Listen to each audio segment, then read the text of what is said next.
皆さんこんにちは. It's me, Shogo. And Harumi. Hi guys. Look, it's our first time putting a video up on Shogo and Harumi's podcast. I think even before the title turned into Shogo and Harumi's podcast, this is really the first time posting an actual video. Yes, we're here at Kissa Kawazuka, which is a rental space that we've been using many times for our YouTube shorts and full videos and all that kind of stuff. Yeah. Probably aren't familiar with this background. We usually use this side, but we just happened to sit down here, so we're recording it here. The background doesn't matter so much. Yeah.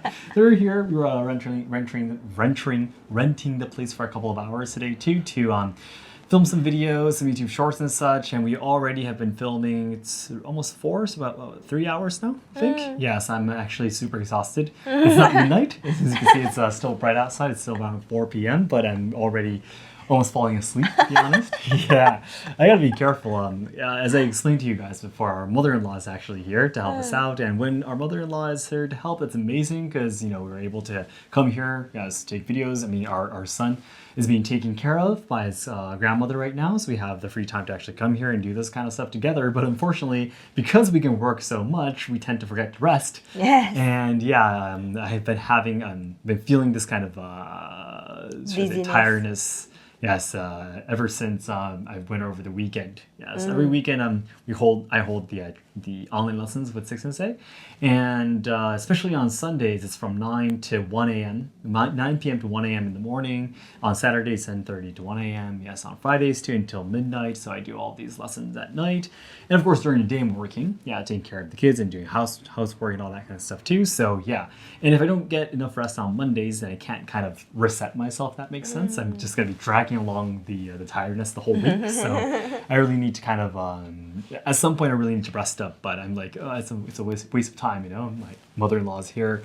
I gotta try to get as many things done as possible. So the more I try to think I need to rest at some point, I'm like, after I get this done, I can get some rest. But then I don't get enough rest because I keep on doing whatever I'm doing. And then I end up sleeping at the same time. So like yesterday night too, I was supposed to sleep a little bit earlier, but I was still awake until midnight and all that kind of stuff. So yeah, I might not be so good at speaking today. I might be saying those same words over and over and stuff, but I hope you can understand. Yeah. But it is, I guess, proof that we're always doing our best, trying our pushing our limits and try to do as many things as possible, as we always say. Yeah. So basically we're here to film a couple of YouTube shorts and such, but we only filmed like 4 today, and I'm a little bit exhausted, so we're just gonna be going home. But we decided that we're gonna be using a different part of our house for filming. Yeah, I mean we used to use the Japanese style room. Yeah, but guys, if you see that room now, it's actually a tragedy with all the drawings on the walls and stains on the tie mats and everything teared off the walls and all that kind of stuff. Nothing is there anymore. The silver plaque, the golden plaque, the hanging scroll, the fans and everything we had on the wall, the shakuhachis and everything are all gone actually, and we brought them to a different place inside the house. And we recently have been filming some of those getting dressed up in the kimono videos that we've been posting on our Instagram. Yeah, there, and we're like, we have this corner of this room now. Why don't we just start filming our YouTube shorts here, not having to move, take a taxi to come all the way over to a rental studio and do it every time, So yeah, from now on we're not going to be coming over here. It's just a lot of time, and we can't. Sometimes the videos we want to take need certain items like kimonos and stuff like that, so we can't be carrying them out around Kyoto every single time. So yeah, today's probably going to be the last time here, so that's another reason why we want to film a podcast here, if we're going to be here anyways. Yeah, so hopefully we won't have, we'll probably be able to like film every week and not have to film like 3 hours or 4 hours straight every month or stuff like that, if that makes sense. An hour every week would be great, because filming videos is actually quite exhausting too. Yeah, having to try to speak without getting stuck in between, having to memorizing the lines, double checking the script and double checking the videos and all that kind of stuff. So yeah, I'm really glad that today's filming is already over and we just have to do this podcast and we can go back. Yeah, we probably have to pick up our kids and then go home kind of thing. Yeah. So, actually, at the point of recording right now, we just recorded a different podcast yesterday, or recording a different one today. So nothing has happened in the past less than 24 hours. So there is one thing, though, that a lot of people have been asking me, and I wanted to make a proper podcast to talk about, is that a lot of people ask me, like, Shogo, you're still in Japan? I thought you were going to be leaving Japan. Did you make a video that said, I'm like, goodbye, I'm leaving Japan kind of video? Yeah, that video, actually got quite a lot of views. I got like 1.8 million views or something. Yeah, and I talked about the concerns of living in Japan. Just in case if you haven't watched that video yet, the things that I talked about is in Japan is the declining population, the aging population and less babies, and the declining economy with weaker yen and lower pay for people who are working. And I also talked about natural disasters like earthquakes and typhoons and everything that happened in Japan. Especially the earthquakes are very scary. And yeah, I talked about all these things, and I also talked about the collective society in Japan and how it's really stressful for people who are living really deep in Japan, all that kind of stuff. And I concluded that I'd really love to leave Japan at some point as soon as possible so I can start a business somewhere else, kind of thing. Yeah, and a lot of people were like, "Oh, wow, that's really interesting how someone living in Japan can get those kind of ideas," and get to the conclusion that even though a lot of his business is based in Kyoto, that he wants to leave as soon as possible, kind of thing. But then it's been 2 years now, maybe 3 years now since I posted that video, and I'm still here. Yeah, and to be honest, I don't have any concrete plans to be leaving Japan at all, to be honest, at the moment. Yeah. The thing is, what happened after posting that video? The video that I posted at that time was exactly when I was still really focused on YouTube, almost YouTube only.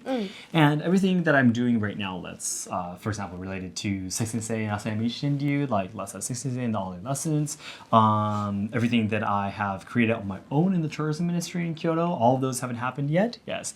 And everything that I'm training in right now too, I wasn't at the stage of training things so seriously, like Ichiden Ryu, the Kobudo, also for No Theater and all the other stuff that I'm doing. I'm really aiming to become an instructor level as soon as possible. So right now at the moment, I really don't have such a strong will to try to leave Japan as soon as possible. Of course, to be honest, the declining economy, population, these things are a concern, but every country has some sort of problem, right? Yeah. So the biggest concern, to be honest, between Harumi and I is definitely the earthquakes. Yeah, because we have our own business and we don't, belong to a company, so we're pretty stress free. To be honest, from like the collective society kind of thing, we're kind of away from that, so that's okay. Economy wise too, I mean, we do our own business, so we hire ourselves. So we probably earn a little bit more than the people who are the same age as we are, who belong to companies and such. So that's okay, but still the earthquakes is something we can't control. And if it ever happens again, it's going to be destroying Japan, and we don't know what's going to be happening to Kyoto too. I mean, historically, Kyoto, of course, does experience earthquakes, but it doesn't get that bad. And that's the reason why it has been able to be the capital for over 1,000 years in Japan, because natural disasters don't get too terrible in Kyoto, but still, it does get pretty bad to a certain level, of course. People die, obviously. It's not like everyone's going to be completely safe. Everyone's going to be living in Kyoto, right? So it's not like it's 100% safe or anything. People are going to be dying, of course, if these things happen, So that's the only thing we're concerned about very seriously, to be honest. I mean, the other things we are concerned about, but we don't have control over those things. Yeah, so natural disasters. So right now we have all the, I forgot how to say those, but basically like those SOS bags. We have all the extra food and water and everything prepared. Even in every bag that we carry, like suitcases, and every bag that we carry, have these small kits for emergencies just in case. And we basically try to do our best to. I actually always carry these electronic bells. If you pull it off, it makes a really loud sound. For example, if I get buried in a building, for example, some reason, if an earthquake happens, they can just release that and make a huge sound, and then people will know that I'm there, kind of thing. I have all these things I carry these things around with me, and we try our best, to be ready for the natural disasters to happen. So, at the moment we want to try to stay in Japan, to learn, to study, to create relationships with the professionals, in the field of Japanese traditional culture. Because if we don't have connections with them, then we can't expand our businesses or whatever we're doing, right? We can't go overseas and expect to meet them there. So that's another thing. We didn't, should I say, really value we didn't value meeting people in person enough in the past. Right now, we're finally starting to understand how important it is to actually meet with people, to start collaborating with them, starting businesses with them. You can't just send them an email saying that we'd love to sell your products. They're going to be like, no, we don't trust you. Especially in the world of traditional culture, they're going to be like, no, you got to come and say hi. your greetings is really important, right? So, and for a long time, like, I was like, I didn't like really disrespect that or anything, or didn't look down at that. But I already had a lot of stuff I could do on my own, so I wasn't taking too much time to do all those things. But now I'm really more focused on that. So that's another reason. That's the second reason why I want to study more. I also want to meet more people. Yes, in Japan. Yeah. And the third reason is I really, after doing a lot of studying about where to move to outside of Japan, I've started to, of course, understand the problems that are happening overseas, and the living environment, the conditions that have to be met. If we're going to be going overseas, we need to have a certain amount of money that we have. Like, sometimes we have to pay the country a certain level of money to be able to go there, to buy the visa. All that kind of stuff, we're definitely not ready yet, simply. That's another thing. And we don't have enough income to invest in that yet. There's so many other things that we can still do in Japan that we have to do in Japan for the future that we need to invest in. Yeah. For example, at the moment, I definitely have to invest my time into training, as maybe building my own dojo in Kyoto, maybe, of course, making my own kimono brand, selling katanas and all that kind of stuff. Harumi too, she has to do more studying in Japanese traditional dancing, training as a kimono instructor and a dresser, gaining more experience, meeting new people, and all these kind of stuff. Yeah, and especially there's a lot of countries where they ask you, do you have like an expertise in something? Are you a professional in something? And then you need to say, oh, I'm actually a professional, blah, blah, blah. And then they finally sometimes accept you into their countries. So something like that happens too sometimes. So with all of that said, we're definitely not at the right timing to move out of Japan.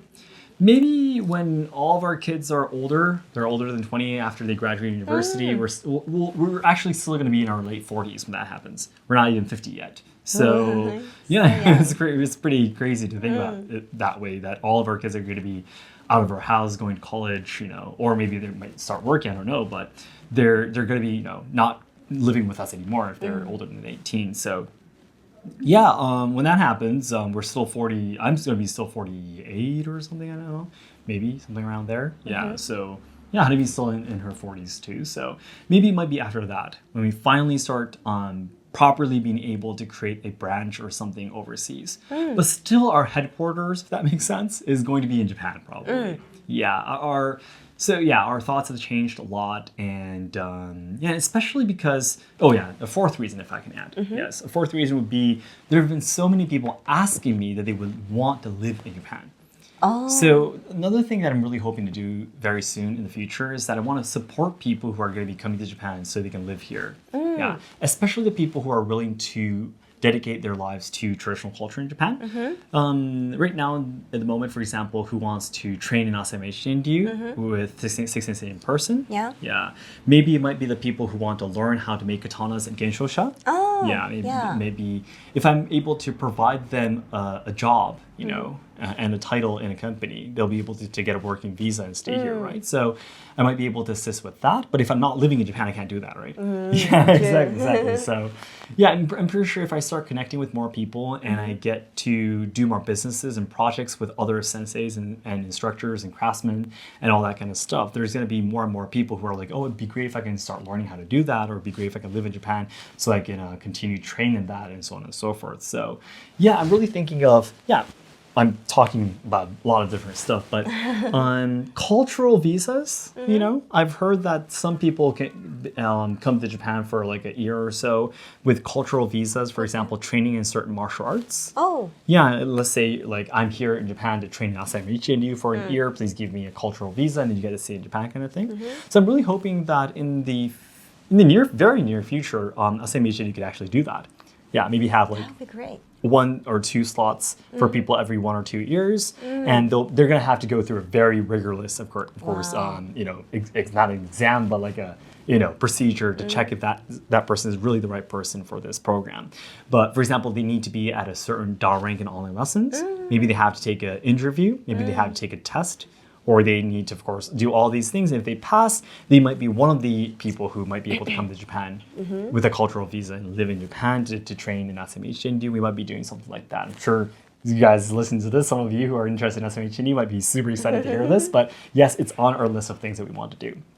So to assist these things too, I need to be in Japan to be able to do these things. And, I mean, if you're really wealthy, you might be able to go back and forth between wherever you're living, to Japan, to I don't know, to Southeast Asian countries, to China, Korea, or to Australia or wherever you're living. But it costs a huge amount of money every single time to ride an airplane, and a lot of time too. It's super time consuming. So if my income is not if it's not extremely huge, then I can't go back and forth that often, right? Yeah. Then I can't assist people who are interested in Japanese culture. That goes against what I'm trying to do. I'm like, all right, so guys, I'm here to carry on Japanese traditional culture to the next century, but I'm not living in Japan. That, I mean, it's okay. I'm sure there are stuff that you can do overseas too. Yeah, and there's things that you can only do because you're overseas, but it kind of, it doesn't make sense. Yeah. Exactly. We still have so many things a lot of to things do. we have to do. Yeah, exactly. So that's the reason why we got to that conclusion. Yeah. I'm so sorry that I've been talking so much. Harimi has been yawning a lot of times. I'm so sleepy. She's not crying, by the way. She was crying earlier because we were talking about a couple of stories for some reason. Yeah, we got here. All right, let's start filming. Oh, before we start filming, honey, did you see that that Instagram reel where this really old lady who has been together with her husband for like 84 years, and her husband is about to die, and she's holding her hand, and she talks about these things, and she started to cry, and we're supposed to be here. We're here to take videos, so and her eyes are all red and everything. I don't know what we were doing coming here. It was like 2 hours ago, but it was really, really crazy. But anyways, that's the reason why, we're not going to be leaving Japan that soon. Yeah, but I think that what I just talked about at the very end, creating these programs and projects for people to come to Japan to study and train would be great. Yeah, and again, not just Ichiden Ryu, but also with Genshosha-san too. If we can do something, if we can create like a fund, for people to come over here to train and study, I think that'd be amazing. I mean, you might be tested or asked for a certain level of Japanese too, I think. Oh. That could be another not circumstance, but condition you have to meet. Yeah. I think that'd be great too. Yes. I think that'd be fair. Yeah. So you need to really put in a lot of effort to be chosen to be the one to be able to come to Japan to get that visa, because it costs a lot of procedures and money for the visa for people who are going to be supporting that too. So I think we can start a fund or something for people who want to do that. And so all of us helping out, every person, giving out a few dollars to support this person's life, and that person will be dedicating their whole lives to this form of art and all that kind of stuff. So I think that'd be great. Yeah. What do you think about this? Do you have any hopes to live overseas, or what's your image right now? My hope? Yeah. What's your image? I have nothing. You have no images? No images. Yeah, I just want to stay with you. That's fine. Okay, that's wherever I am. am. Wherever you are. Right? Okay. I'm sure you guys don't know about this song. It's a super famous Japanese song. It's J-pop. You guys might have heard of One OK Rock. Yeah, they actually have done U.S. tours before too. Yes. So they are popular overseas because the singer, the main vocalist, is he a returnee? No, I think he went to international school in Japan or something. He speaks very fluent English. Yeah. So he sings a lot of English songs too, and there's a song that has that in the main part of the song. Wherever you are, I'll always be by your side, or whatever it is. So it just came to my mind. Make you smile. All that kind of stuff. Yeah. But anyways, so at the moment, I don't have any concrete plans going overseas. I don't have a certain country that I want to go to, but I do really hope that someday in the future, again, if we have a wealthier income. Yeah, it's only me and Harimi going back and forth from Japan to that country, wherever it is. I do really want to start my own dojo overseas too. Yeah, and then if I can raise people there, I can just leave that dojo to someone else, and then we can go somewhere else and all that kind of stuff too.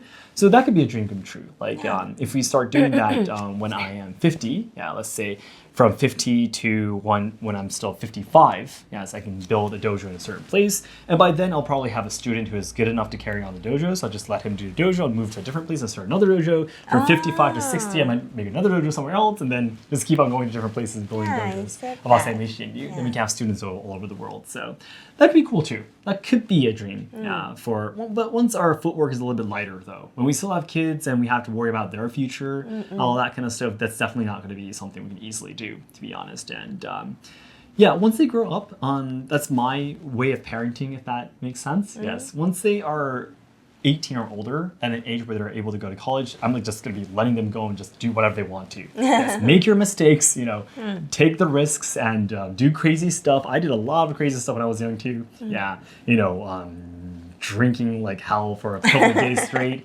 watching my friends, giving back what they ate at the izakaya back to the ground, and going to these huge clubs in Beijing and being super drunk, but riding a motorbike and not having any memories of going home. Oh no! For some reason, and carrying 2 people on the back of my motorbike, but not remember anything about how I got home. I did a lot of crazy things when I was in my early 20s too. It's okay, go and do it, yes, because I trust them, Yes, because even I did these crazy things, but I'm still alive. I'm healthy. I didn't get caught or do any crimes or anything. I didn't suddenly do drugs or stuff like that either. So if you have gotten the right education, when you're in your late 10s or early 20s, you do these crazy things. You want to see. It's totally fine. I mean, at some point in your life, you should do these things. True. You should have these experiences at some level. Enjoy your life simply. I'm not going to stop them. It's their responsibility from there. They're adults now. So I'm just, if they talk about these things, I'm going to be laughing and talk about my memories too, about how I was crazy too.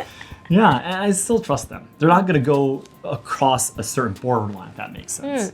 Hurting someone, breaking the laws, These things, even no matter how drunk or crazy you become when you're in your early 20s, you don't cross these lines. Yeah. There's some place in your heart that they should not cross this certain line because I've been raised by these parents, and all that kind of stuff. The things that your parents have taught you when you were younger, that's the line that you can't cross no matter how young you are, and how excited you are with whatever you're doing. Yeah, so from there, I'm just going to be leaving them with whatever they want to. Just enjoy your life. Yes, I've raised you. I'm confident about you. Go and do whatever you want to. We're going to be enjoying the rest of our lives together. Yeah, so once that is a reality, I think we'll be able to do more stuff. But until then, we really want to focus on, of course, the business that we can do in Japan, the people who can meet, the training that we can do, and also providing all the necessary education and love that our kids need. Yeah. So, exactly.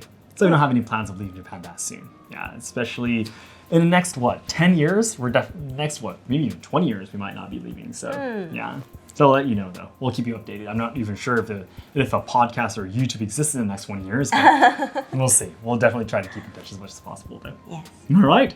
Then, I guess it's about time we have to get going. Yeah, we only have been renting this place until 5, and it's probably past 4 now, so we'll go ahead and pick up the kids and everything.